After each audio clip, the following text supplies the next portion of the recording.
Okay, we're using their spare labor. So Exactly. I'm okay. assuming, that might make an ass out of you. I mean, I'm pretty sure the Bay Area stats. Well, what happens when you say, I presume? Then you make a... Presume instead of assume? Yeah. Welcome. You're listening to The Best of Investing on Talk 910. This is the show where we present valuable information about real estate, the financial markets, and other economic business of the day. And for those of you listening for the first time, here's our format. A few guys sitting around a bar, having drinks without the drinks, talking business with you, the audience listening in. I'm your host, Edward Brown, and I'm pleased to have as my co-host Mark Hanf of Pacific Private Money, California's fastest growing private lender, and Robert Spinoza of RPM Mortgage. Our phone number is 888-912-1190. Write that number down, 888-912-1190, because you're going to use that number to answer the trivia questions for 3 vacations given away during each commercial break. That's right, we're giving away 9 vacations during this show, and the vacations are not sponsored by the radio station. And in today's trivia theme is mixed movie questions. And our website is bestofinvesting.com. Check us out on Facebook. Hit the like if you would. And YouTube by typing Best of Investing Radio Show. We're also on television, Comcast Channel 26 and AT&T Channel 99 on Saturdays at noon and Sundays at 6 p.m. Today we have a special guest, Dale Penn, who is going to discuss 5 ways to protect yourself against identity theft. Dale, welcome to The Best of Investing.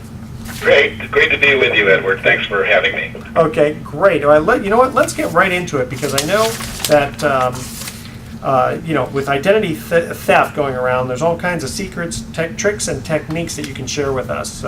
Take it away. Well, identity theft is the fastest growing crime in the United States. It's also simultaneously, while it's the fastest growing crime, it's also the most underreported crime. So you've got a crime that's on the increase, but it's not being reported. One of the reasons it's not reported is because folks just don't understand the implications of not reporting the crime to the police department. They think that the police are overwhelmed with other more important matters, but the reality is that because of the ubiquity of internet transactions and the anonymity of the internet, we are all subject to invasion by scammers every day. Okay. What are some of the 5 ways that you suggest that people should actions they should take to help protect themselves? Well, the great news is that my information is filled with energy, but it's also filled with empathy. And there's no gloom and doom here. There are some very, very simple things that you can do, but you can only set up these defenses if you know the areas of vulnerability. And there are essentially 5 areas that you can protect yourself, but there are 3 major areas of risk. That is your personal information, the information that's on your computer, and the information that's on your mobile devices. Let me just start with your personal information. That would be your social security number, your name, your address, your phone number, your date of birth. Those are the kinds of private, personal, non-public information tools that identity thieves use to steal your resources and your good name. So, but hey, Dale, let me ask you. What we call snapped. Dale, let me ask you though. With stuff like Social Security number, that gets thrown around so much. You know, when you apply for a home loan, right, and suddenly there's so many people who can have access to those files. That's right. I mean, that's right. So that's why the Federal Trade Commission has a very simple slogan. It's called Deter, Detect, and Defend. Privacy as we knew it, privacy as our parents knew it, privacy our grandparents knew it, is essentially dead in the internet age. Right. So being window. aware that your information, including a social security number, are already out there means that you must deter the inappropriate use of that information. You must detect it when it happens, and you've got to learn how to defend against it, and that's what I'd like to share. Yeah. We find, this is Rob Spinoza with RPM Mortgage, and we find that, or I find personally, that there's probably 50% of the people who make a loan application who have a very present concern about what happens with their information. Then maybe the other half just entrust that we will take care of it. So, I'm not sure who's right, but certainly we are held to a very high standard. You can't get a loan nowadays without this. Oh, absolutely. At some point, you do see people turn over tax returns with the social blacked out, and you have to kick it right back to them and say, "Sorry, it's not going anywhere." So, yeah, sorry, folks. We do actually need that number. Those of you in the financial services industry do have a fiduciary responsibility to protect that private information, and for the most part, you do a good job. But we're not talking about the good guys. We're talking about the bad guys and the way to defend against them. Huh. So do you recommend like the use of a password protector? I know there's a bunch of little programs out there that you can use that will. Absolutely. But before we get into the defenses, let's just talk about some of the vulnerabilities. First Okay. of all, your personal information is most vulnerable by learning to protect three things: your incoming and outgoing mail. Incoming and outgoing mail has lots of information in it. Many of us have one of those red flags on our mailboxes, and we've been trained to put the red flag up, stick our outgoing mail into the box, and the letter carrier will just take that away. The reality is that red flag should be a red flag. It's your way of notifying the world, including the bad guys in the neighborhood and the kids in the neighborhood with nothing else to do, that there's something valuable in the box. So I would never use your mailbox as an outgoing box. Never use that red flag. So always drop something off somewhere else. Right. Yeah. You either put it into the hands of your letter carrier or you take it into the post office and drop it into their mailbox yourself. The second thing, after protecting your mail, you've got to protect all your private info, as we said. Social security number, name, address, phone number, date of birth. Don't give that information out, especially on social networking sites. I love getting birthday cards from friends and family. I don't necessarily love getting birthday wishes from everybody on Facebook. I don't know that information. That's a good point.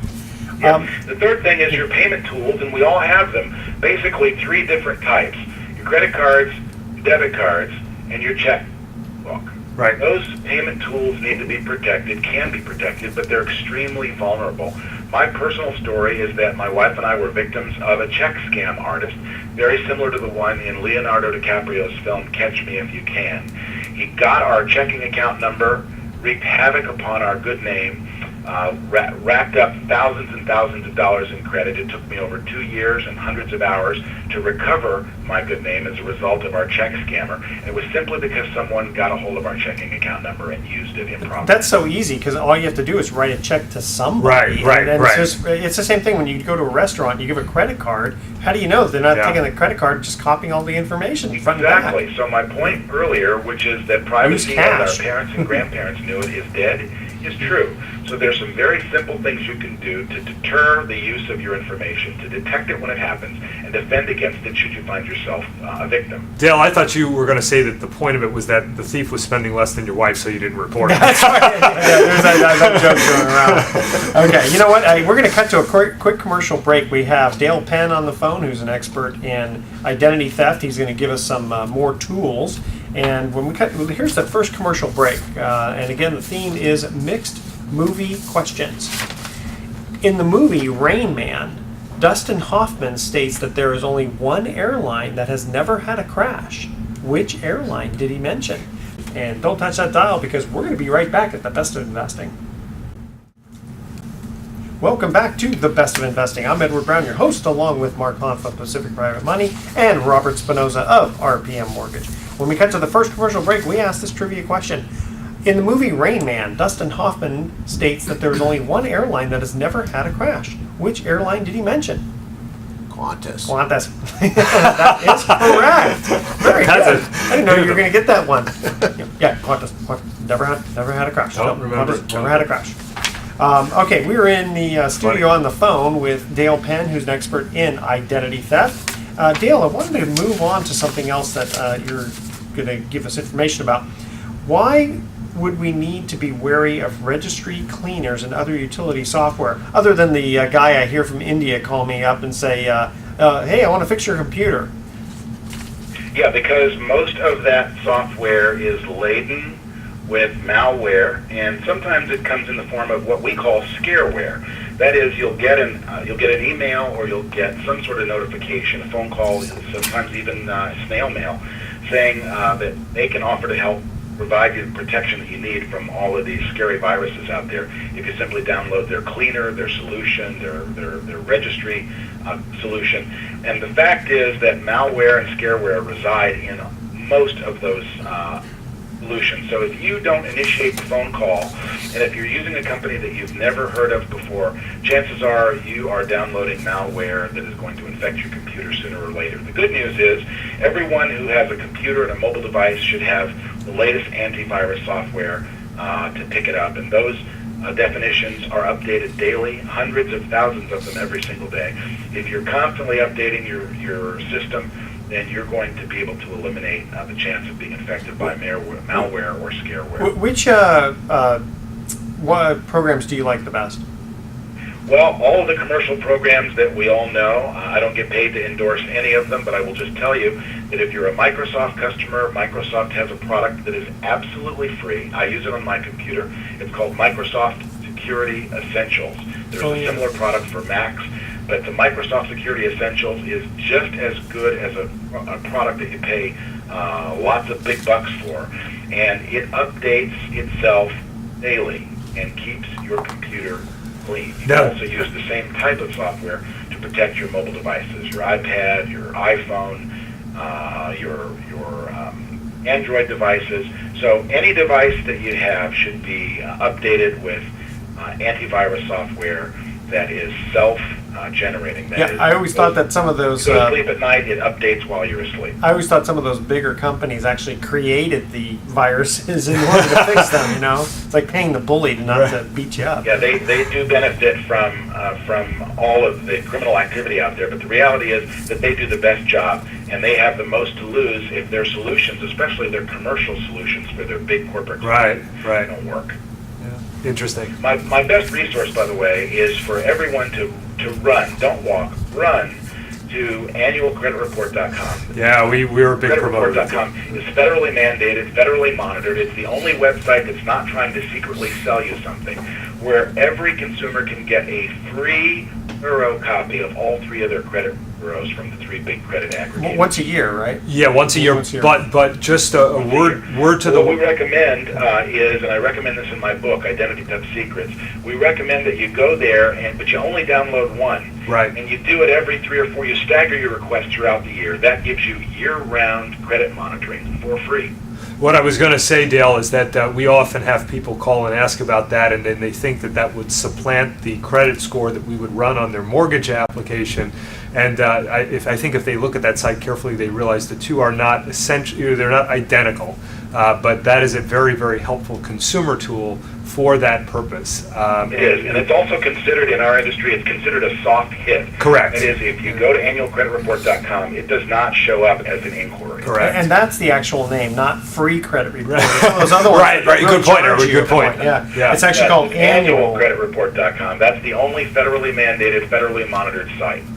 Okay. And tell us about something about what you call the grandparent scam. The grandparent scam, for those of us that have kids, and I do, our parents are subject to the scam simply because, not because they're old or because they're senile, but because, as the famous bank robber Willie Sutton once said when he was asked why he robbed banks, he said, because that's where the money is. I thought Dillinger said that. Yeah, it was Willie Sutton. So the scammers will often call grandparents pretending to be medical personnel or police personnel, and it's always an emergency situation, saying that your child's been injured, your child's is sick, your child needs help, your child needs assistance, they're traveling, they need help, and send us some money so that we can help get them out of the situation. Yeah, I love those emails that come that say, "Help! I'm trapped in the kindly, sir. I'm in the hotel. I'm in the hotel, and the manager won't let me leave." I send an email back. I go, "You just walk out." My parents and the grandparents do it. Now, if you deploy enough of those requests on a daily basis, you get something. The scammers are doing that. You're going to get a certain percentage of people that are going to send you the money. You know what, Dale? That should be illegal. That's wrong. So the grandparent scam, please make your parents and grandparents aware of it. If they ever get a phone call from someone pretending to offer assistance, make them aware that this scam is something they need to check out. Well, and I know one of those... We were victims of that in my own home because I have children myself. Wow. And we saw it happen firsthand. And I know you got to be careful, too, on these social network, like as an example on Facebook, people post, their the birthday parties, and they put highlights of, this is my grandson Joey. Right. And then suddenly that's how they find out that my name is, the kid's name is Joey. We're on vacation. That means nobody's at home. Yeah. I mean, come on. It's obvious. So. Yeah. So if your listeners will just learn to protect their personal information, protect their mobile devices, they'll go a long way toward not becoming the next victim of the fastest growing crime, according to the Federal Trade Commission in the U.S. Now, I know that you have a book out, and you're going to be kind enough to give it to our third caller for the trivia question. Tell us a little bit about that book.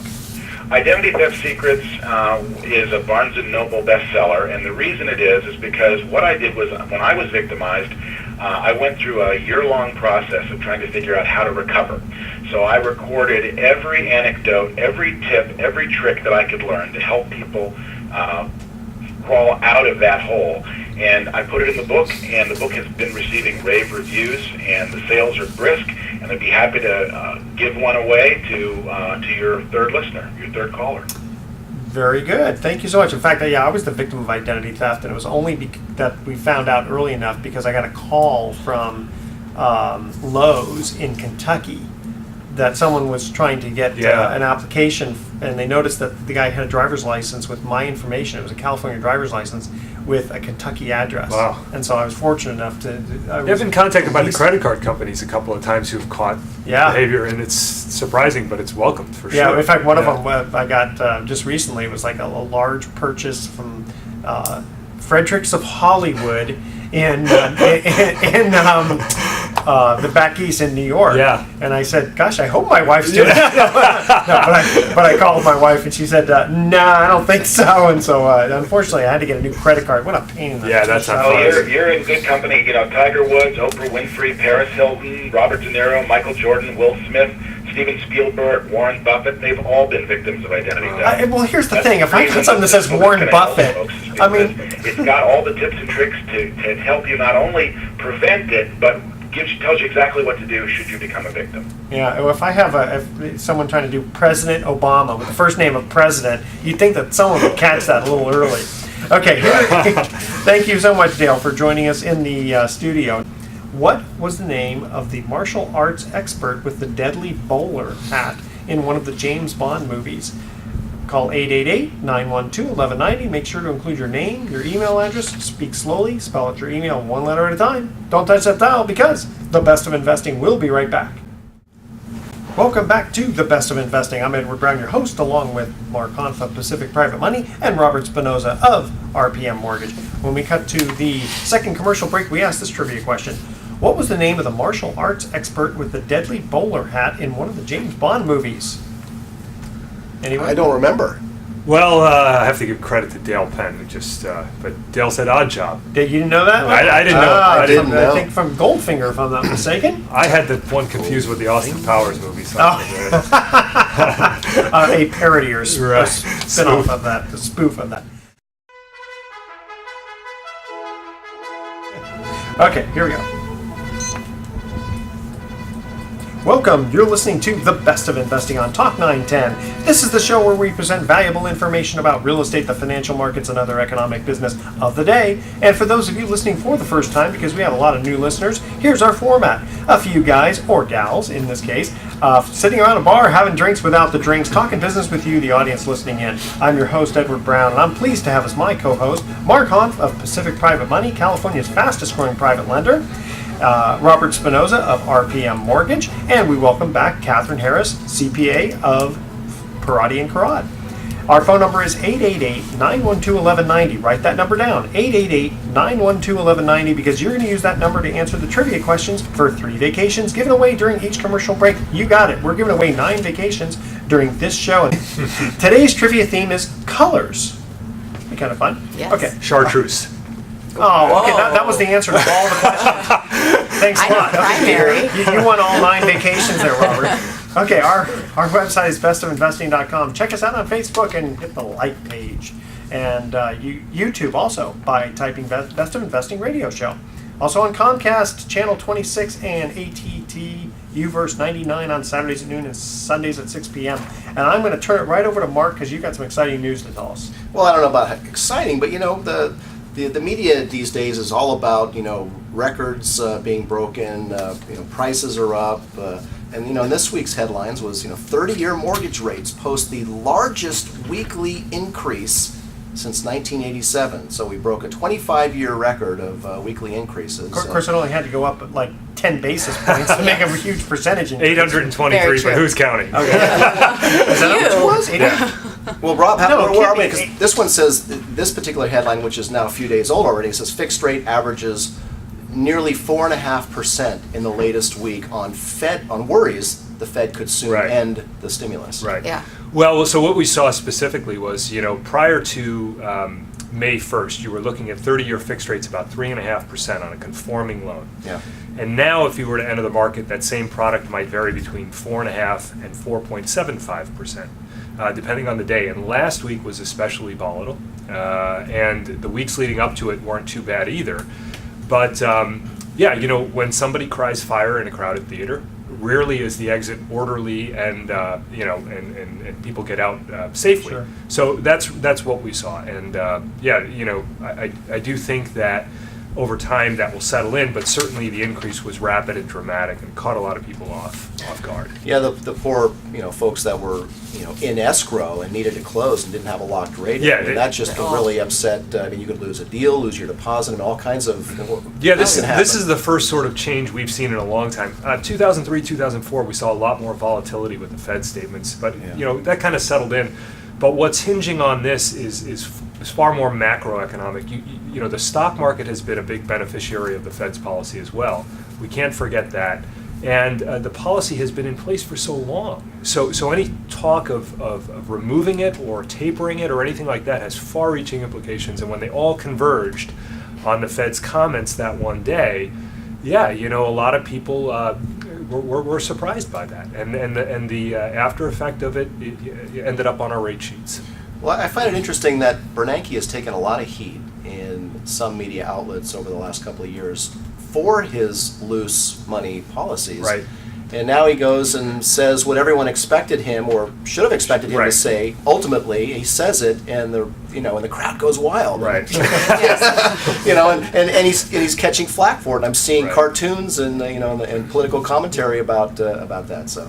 No matter what he says, someone's going to be upset with it. Somebody's not. It wasn't expected at all. Yeah, the other thing about all of this is that you've got a situation where an economy is dependent on a lot of these policies. Across the board. I mean, the jobs number that touched all this off at the beginning of May, April's jobs report, 165,000 jobs created. That's not earth-shattering. That's not fundamentally changing the economy. But is it a step in the right direction? Yes. So that was the beginning of this sort of end play here, where people felt, well, hey, if we keep getting these jobs numbers, that's a sure sign the economy is improving. Is that enough for the Fed to change its policy? And the Fed wasn't exactly clear about that. They didn't. That's what you've got going on. A lot of conjecture. I don't believe the fundamentals, and I think the GDP report supports this. I don't think the fundamentals are there to support any sort of tapering anytime very soon. Do they expect the interest rates to go back down, or do you think that this upkeep to 4%, 4.5% is? I don't. New norm. I don't Before. think. Yeah, I don't think this move is permanent. Whenever you see a dramatic, when you look back at 2008, was that stock market move permanent? No, of course not. You know what I mean? It bottomed out, but it recovered, and I think the bond market will do that as well. I do think that what has to happen now is that it's much harder to gain ground back than it is to lose it in mortgage rates. So it will take some time before we see any improvement. I do believe they'll come down again. You're a very smart guy there, Robert. Are you thanks. going to be running for Fed chairman pretty soon? No, I don't think I have Actually, skin that that's- thick. He's but, thinking about I get. He's talked about not continuing with his term. I think his term ends in a year. So. You touched on the most important point, which is that the Fed he can't please all the people all the time. So some people are obviously going to take it the wrong way, and the market mentality, the herd mentality always persists, and I think we saw a lot of that last week. I'm not a pessimist about where rates are going. I'm not either, and if you look at a graph over how rates have trended over the last 5 years, we've had, it still has continued to trend down. Correct. With a few upward Correct. corrections, then another downward path. I wouldn't be surprised over the next 6 months that we maybe not hit the current low Right. that we hit in May, but that we actually see You have something in the recent low history fours, on high your threes, side. Yeah, you do, because we have seen upticks. We saw the last one that I remember prominently was 2012, the very beginning of the year. And a lot of people's forecasts were changing right then and there, saying, this could be the fat lady singing, and we might be done with this low rate environment. And again, later that year we touched on new lows. So Well, it's interesting. What's the 10-year at now? About 2.5, right around there. 2.5, Yeah. and what was it about? Wasn't it like 1.6? yeah, it was- Something around right. there. I mean, you're Definitely talking, below. that's a 50% increase. Well, let me ask you this. over So whatever. what would your take be on that for investors? So, a month ago you were earning 1.6 and now you're earning 2.5. You have to assume at some point buyers I'd have will a come in. parade. So I think that there's a lot of that you have to happen to. Yeah. Well, that's true because the difference between 1.6 and 2.5 percentage-wise is huge. Huge. But But in not- reality, yeah, I Right. can't. So instead of just peanut butter on my bread, I can have peanut butter and jelly. Just a little jelly. Don't get too jealous. Yeah, thank not, you. Not Yeah, too much. Thank you, Dogs Catherine. get for slaughtered. Excited here. That's right. Thank you, Catherine, for keeping it in perspective. Okay, we're going to cut to a first commercial break, quick one here. And the trivia theme is colors. What color do you get when you mix red and green? Go back to your old Play-Doh sets I when know you were a that kid, or finger painting, as I remember. The first 3 callers with the correct answer win a free 3-day, 2-night stay at the Lighthouse Resort. Their website is lighthouse4fun.com. What color do you get when you mix red and green together? And spell out your email one letter at a time. And don't touch that dial because the best of investing will be right back. Good. Welcome back to The Best of Investing. I'm Edward Brown, your host, along with Mark Hoff of Pacific Private Money, Catherine Harris of Parati and Karad, and Robert Spinoza of RPM Mortgage. When we cut to the first commercial break, we ask this trivia question. What color do you get when you mix red and green? Purple? No. No? Next. I would have said purple too. No. Wait, I have to. Like the price is right. I'm going to say yeah. I was going with. I think you're wrong. No. Blue? No. No. Blue's a primary color. Oh, that's right. You get brown. Oh, I don't think.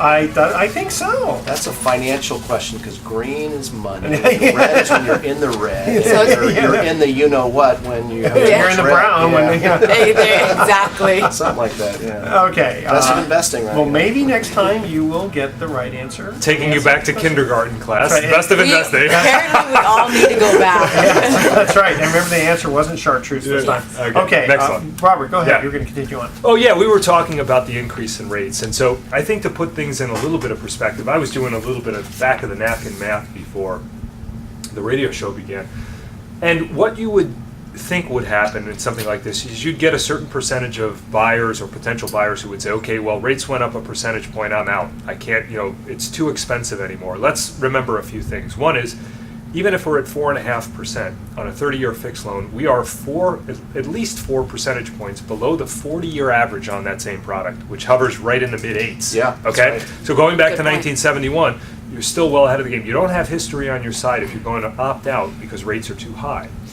Second thing is, if you have, let's say you have a $1,500 rent payment right now. Give me an idea of how much rent could go up per year. 3%? Is that acceptable? Yeah. 2, 3. Oh, okay. Well, if you have rent control. But If you have, yes, well, then it's But in the less than 1%. But generally, we'll go 3. Okay, so let's assume it goes up 3% per year. That's $45. $45. So in year 3, what are you paying? You're paying $1,639. Okay? All right. So if you take a comparable mortgage payment and it goes up 1%, you go from $1,504 to $1,697. You're at parity, and that doesn't even take into consideration the tax benefit. Now, that's assuming that the bank is going to lend you the money. Well, of Right. course, of Okay. course, and Right. and then we have to assume that these people are prospective Okay. buyers. So I think that any conversation about housing and interest rates needs to also take into consideration the alternatives. And when that alternative is rent, I don't think it's fair to do a comparison where you don't look at the overview of all the things that would happen if the economy continues to improve, quote unquote improve, and that is the driver of higher rates.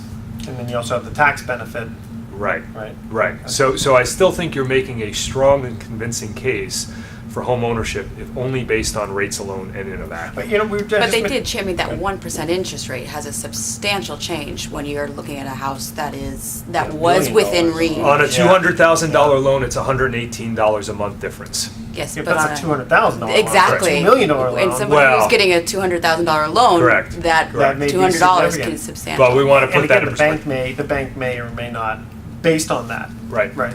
One other thing, actually, I think you're going in this direction, but you're talking about qualification. So one other thing that listeners need to be aware of is that there are going to be some dramatic changes in January of 2014 with the way mortgages are made.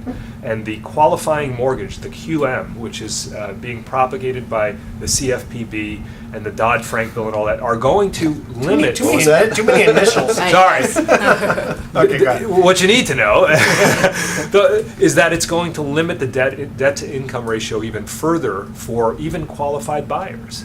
So Okay. you know, if you're in the market now, you still are dealing with this great confluence of you know, availability in many cases and great interest rates and property values that have not returned to where they were at certain you know, other points in certain areas. So yeah. Well, I did touch on taxes, so I just want to, since we have a CPA Yeah. here, I do want to Can't ignore ask her that. this question.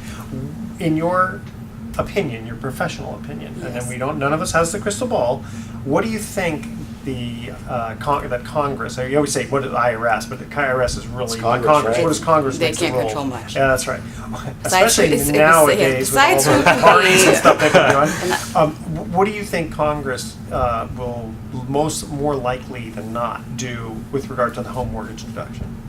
I mean, are they gonna? Do you think? You they're know what? gonna They've make been any talking change? about that for years. Yeah. I think it's something that talk about a profound impact on home ownership. That is Yeah. that is a huge. Well, they did do it with like the $1 million. Right. They put a Huge threshold. It is subsidy. It's a subsidy. It is something. It does prop up prices. to a It certain is. extent. It is a important item that the government wants. They want people to own homes. So to take away that benefit will have a substantial impact. You could almost start figuring out the percentage. It's a substantial percentage. I mean, it's, I would imagine not 1%, but a good 3, 4, 5% return, where at least your interest rates, the benefit of less taxes is a good 2, Sure. 3% But- on your income, Okay, generally speaking. So probably they won't get rid of it. But do you No. think they'll make it? I think they're going to phase. face something like Yeah. if your income's over so Right, much. right. They may start you know, doing then- more and more of that. Yeah. So Robert, I want to touch on what you said. You know, I agree with you. The 40-year average for, you know, mortgage rates being in the 8s, and so, you know, those of us who've been around for a while, we remember what it's like to have interest rates that are significantly higher than Right. we have right now. But here's the thing, you know, in the first half of the 2000s, we had easy money Right. and cheap money, and that drove prices through the roof, where Right. they peaked, of course, in 2006 and 7. And now, you know, we're still substantially lower than that peak. But here we're talking about it's been quite a while since we've seen mortgage rates, you know, in those areas in Right. the 5s and 6s Right. and 7s. And so, what my concern is, and this is where, you know, we've got so many variables involved in real estate prices and where real estate's going to go in the next 12 or 24 months.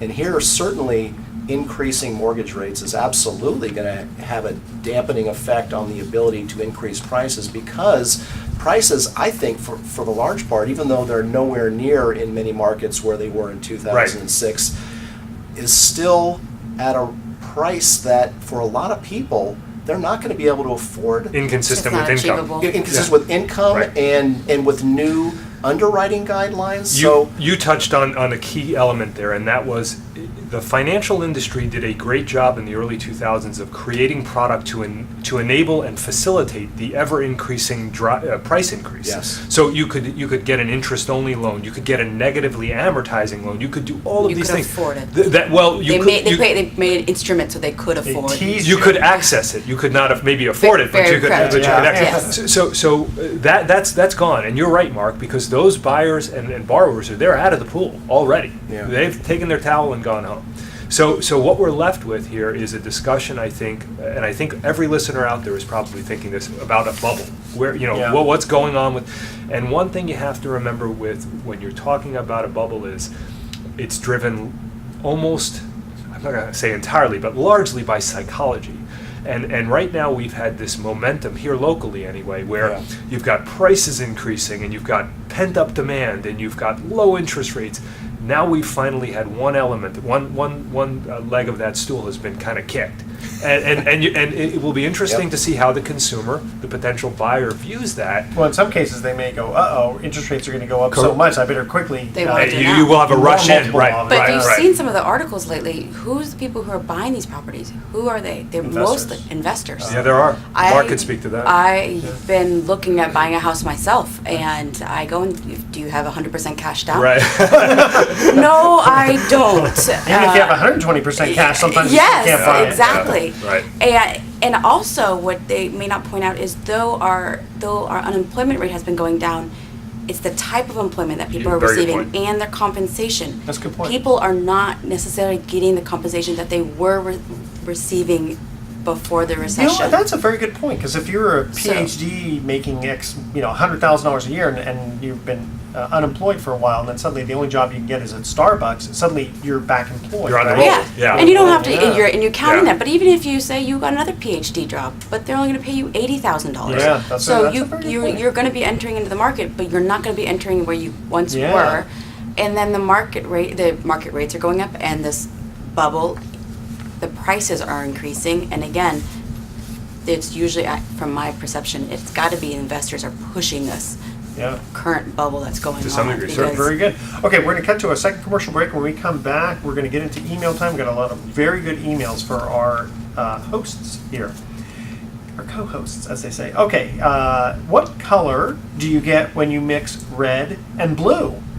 The first three callers with the correct answer win a free 3-day, 2-night stay at the Lighthouse Resort. That's 888-912-1190 to answer this question, and no, the answer is not chartreuse. What color do you get when you mix red and blue? You know, I should have given you guys all finger painting stuff so you can actually do it here. Call 888-912-1190. Make sure to include your name, your email address, speak slowly, spell out your email one letter at a time, and we will be right back. Welcome back to The Best of Investing. I'm Edwin Brown, your host, along with our co-hosts Mark Hunt, Catherine Harris, and Robert Spinoza. When we cut to the second commercial break, we ask this trivia question. Again, the theme is colors. What color do you get when you mix red and blue? And now the answer is Purple! Oh, that is correct. Okay, we're going to get right into email time. Catherine, let's start with you. Please. Do you favor a national sales tax?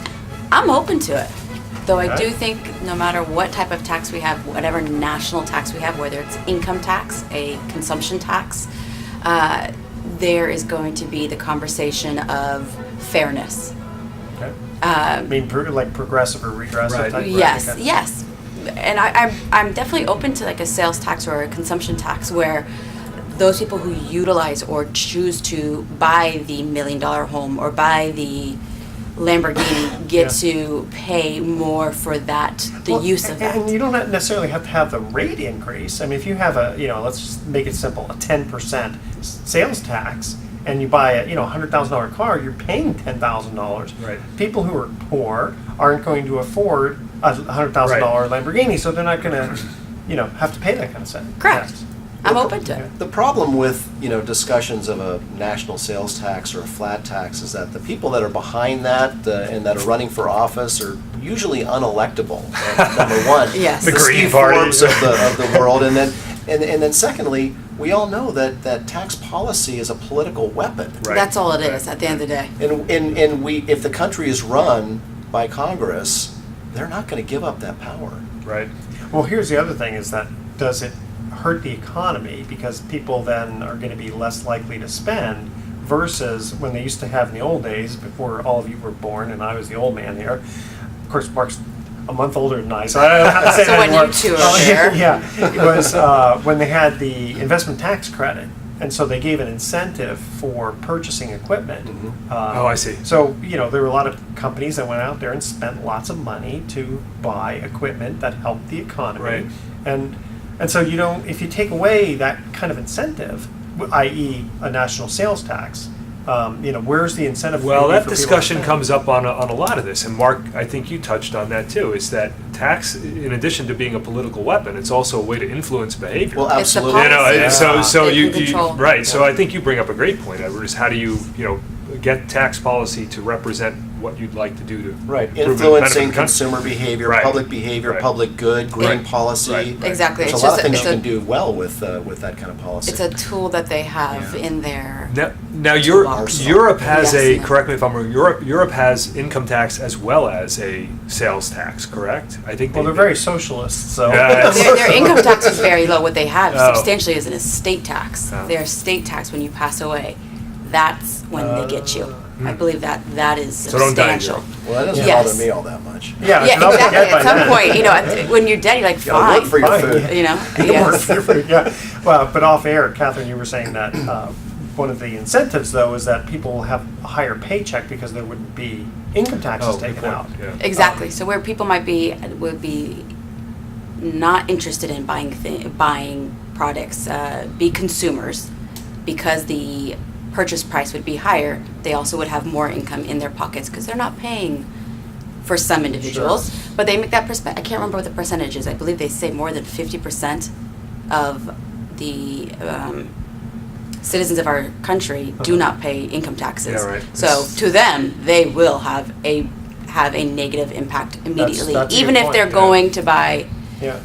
I mean, and the thing is, would you have it on groceries, or Exactly. would you, And then that's where you start to go into, no, we won't do it on groceries and what is considered staples Right. Yeah. of a household, a car, or as it then goes into the threshold, maybe for purchases over $100,000. Okay.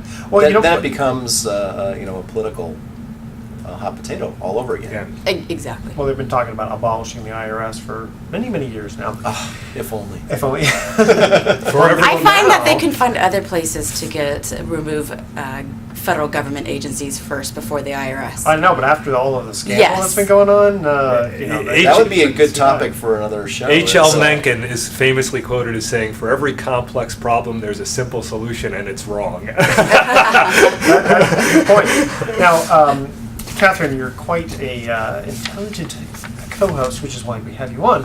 How do people get a hold of you? I mean, tell us just a little bit about you Sure. and your company. I'm a manager at the I'm a manager with Parati & Crowd. We're a local accounting firm, full service. We help individuals, businesses, nonprofits with their tax returns. We can also help businesses and nonprofits with any reporting they have to their bank or to the government.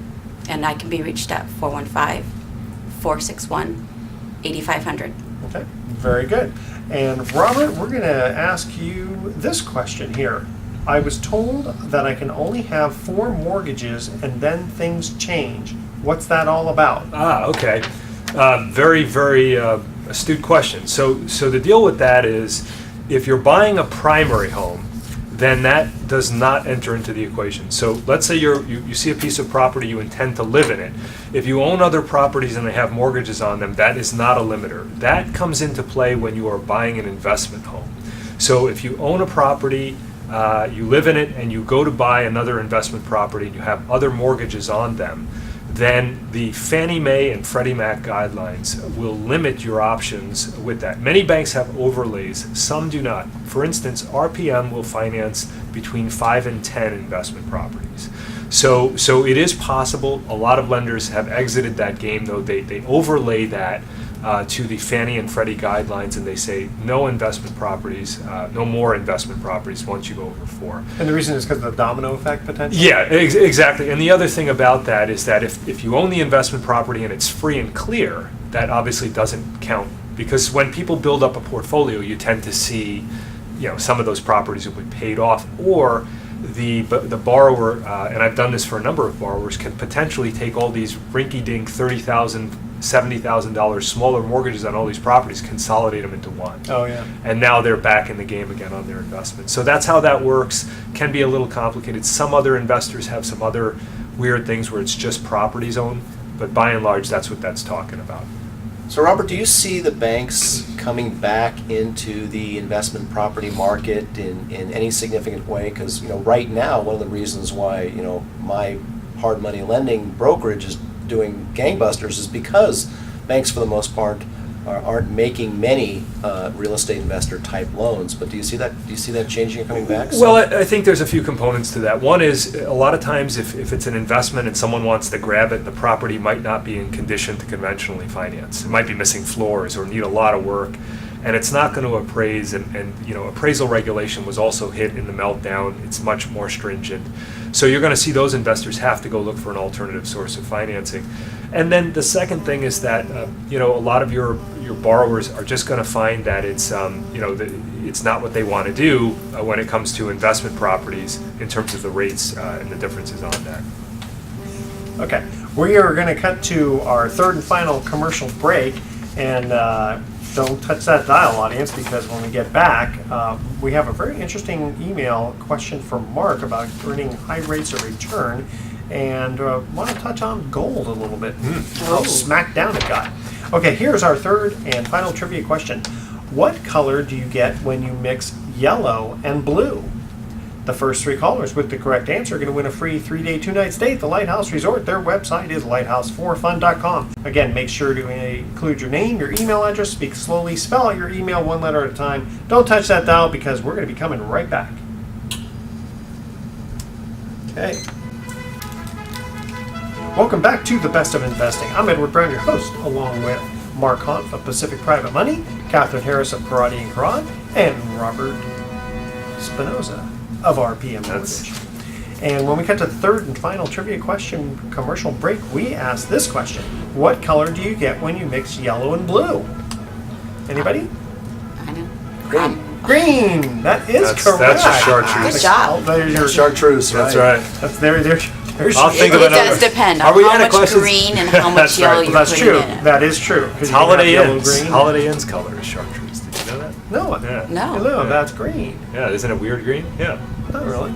It's normal green. I thought that was chartreuse. Okay, but before we cut to the commercial break, though, we forgot to find out, Robert, how do people get a hold of you? Because you got all the mortgage answers. Yeah, so I'm happy to help. I'm located in Mill Valley, California. Yeah, Very good. Happy to help.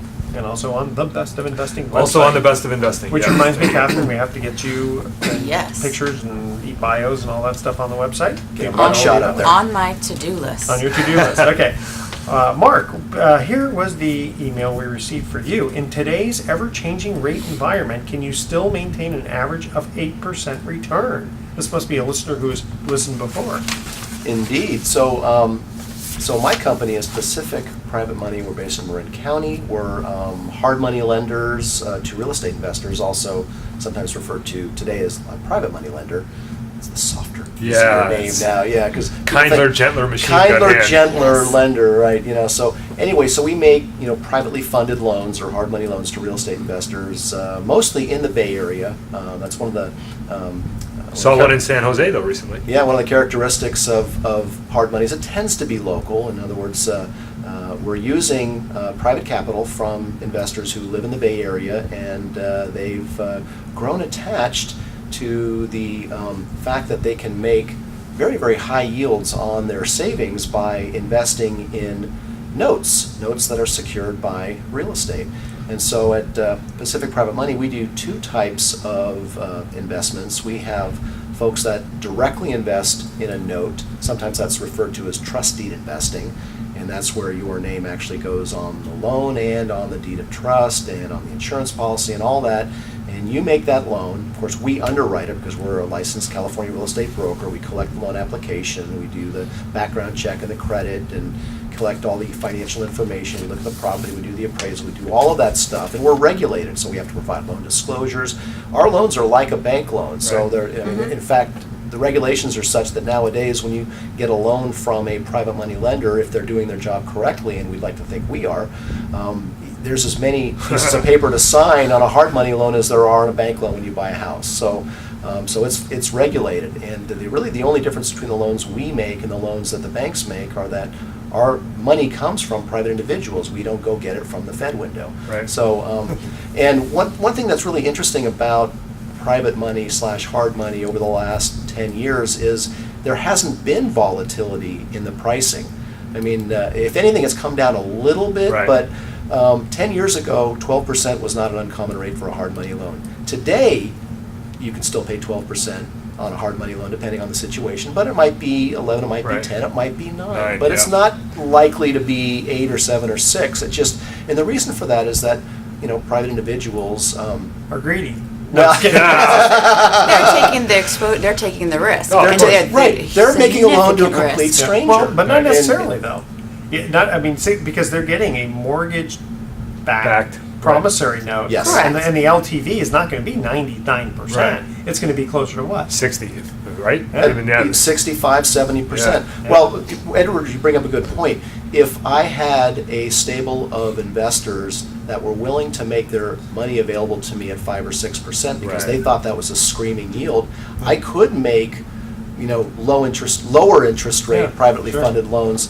The challenge is that it just that product really isn't available. I mean, there seems to be a threshold at which people will not make these types of alternative investments, and that threshold seems to be right at around 8%. Right. That's about the lowest loan I can make. Well, because it's where there's this perception that because it's not FDIC insured, which, oh, by the way, your stocks and bonds are not Right. FDIC Correct. insured either, and they have principal fluctuation. Here, all you're doing is investing in a first deed of trust at 60% or less, let's say LTV, and if anything goes wrong, you can foreclose, just like the bank does. Right. So their risk isn't necessarily just because it's a hard money loan. Right, well, that's exactly right. And so I did mention that there were 2 products. One is you directly invest in a note, and the second product is we now have a mortgage pool fund, which if you're looking for a passive investment opportunity where you don't have to actually read through someone's financials or go drive by the property Right. to look at the property, you leave that up to our team. We do that, and you put your money to work, and your money works for you 24/7. The fund's paying out rates in right around the mid-8s right now, which again is just a fabulous return. Yeah. An 8% return on your money in And today's diversified market. because it's more Yeah. than one loan. Yeah, it's diversified over a pool of loans secured by real estate in the Bay Area. So it's a great way to boost the yield you earn on your savings or IRA accounts. If you have a self-directed IRA, you probably already know about investing in notes because you may even be buying real estate in your IRA, as some people do. But you should definitely consider, if you're not familiar with this, you really ought to take a look at trust deed investing and mortgage pool backed investments as a way to boost the yield that you get in your savings. Because, gosh, we all know, we're all, at least 2 of us, of the 4 of us sitting here are boomers and looking at retirement and Yes. going, we need to earn more on our savings. It's been a wicked last 10 years in terms of low savings rates. That's a good point because the interest rate that you can earn significantly higher makes a huge impact when you can do it consistently.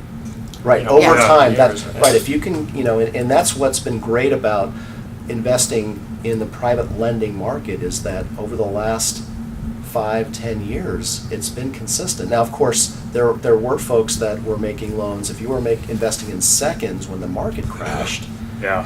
now, Oh. so it's not that you can't lose your money. You can, but if you believe that real estate we've had the adjustment, the air's been let out of the balloon. Right. Unless if you're one who believes we're going to go through some massive market correction again, then you're probably not a person who should be investing in notes. Right. Although if it's Right. first position and well secured, your exposure is limited. But certainly seconds are not very popular. go ahead, these days. Catherine.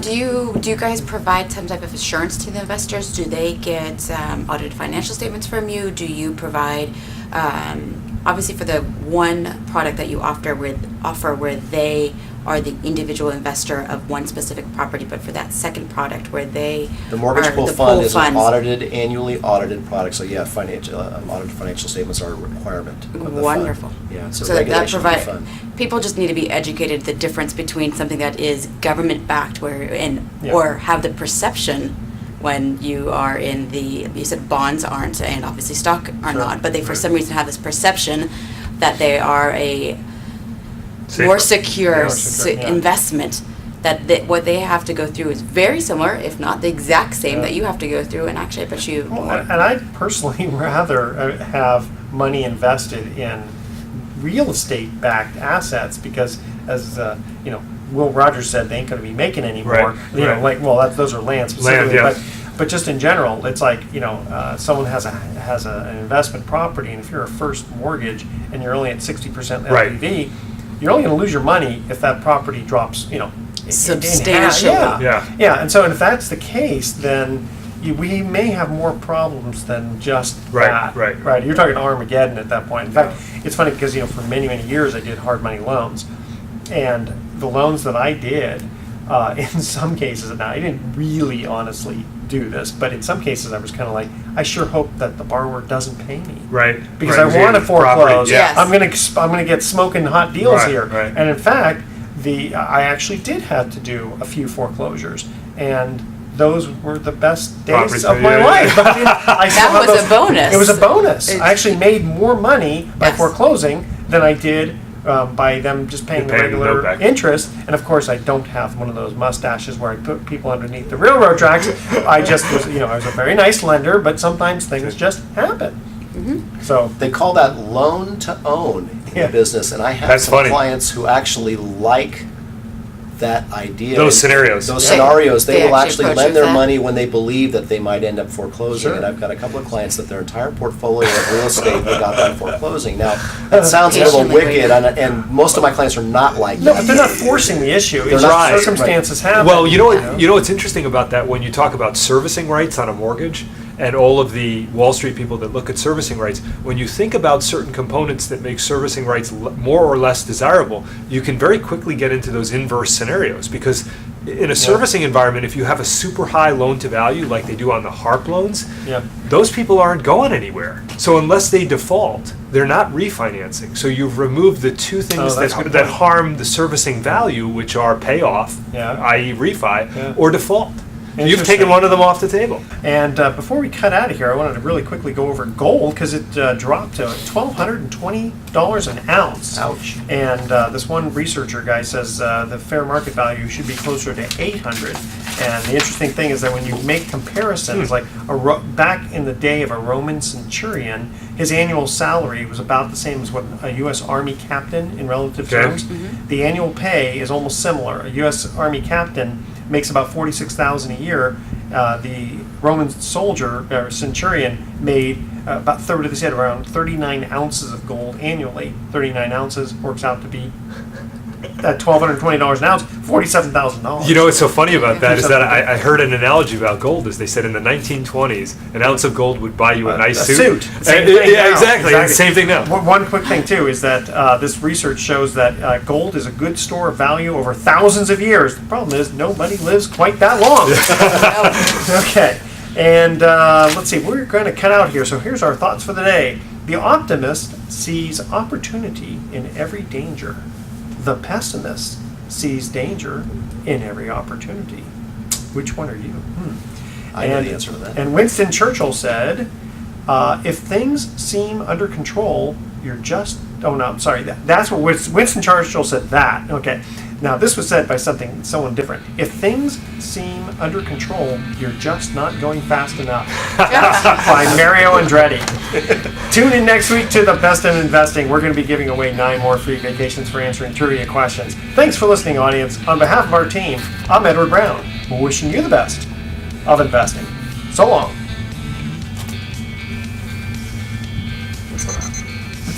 Wow, that was close. Yeah. Cool. Perfect. Now what are we talking about? Yeah.